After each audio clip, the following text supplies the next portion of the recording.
আসসালামু আলাইকুম প্রিয় দর্শক। পরিবেশটা সুন্দর না? অবশ্যই সুন্দর। আবহাওয়াটাও সুন্দর। এর ফাঁকে বাংলাদেশ বিমান এয়ারলাইন্সের যে সবচেয়ে বড় বিমানটি সেটিও সুন্দর। তারই কিছু মুহূর্ত আপনাদের সামনে তুলে ধরলাম। এটি হচ্ছে বোয়িং 777-300 এয়ার মডেলের যে বিমানটি সেটি। বিমানটি দীর্ঘ 7-8 ঘন্টা পথ পাড়ি দিয়ে হজরত শাহজালাল ইন্টারন্যাশনাল এয়ারপোর্টে ল্যান্ডিং করে।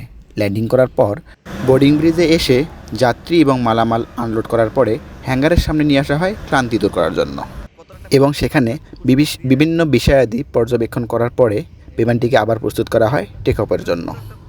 তো এই বিমানটিতে 390 থেকে প্রায় 440 জনের মতো যাত্রী অনায়াসে বহন করতে সক্ষম। বিমানটির দুটি শক্তিশালী ইঞ্জিন এবং দুটি ডানার উপর ভর করে দীর্ঘ পথ পাড়ি দেওয়ার জন্য এই বিমানটির কোনো বিকল্প নেই। কয়েকশো যাত্রী এবং কয়েকশো টন মালামাল নিয়ে এক স্থান থেকে অন্য স্থানে যাওয়ার জন্য বিমানটি অত্যন্ত গুরুত্বপূর্ণ।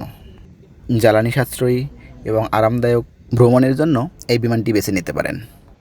বিমান বাংলাদেশ এয়ারলাইন্সের বহরে মোট 21 থেকে 22টি বিমান রয়েছে, যার মধ্যে 777-300 ER 4টি, বোয়িং 787 6টি, বোয়িং 737 6টি এবং -8 5টি।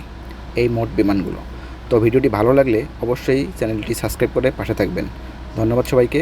আল্লাহ হাফেজ।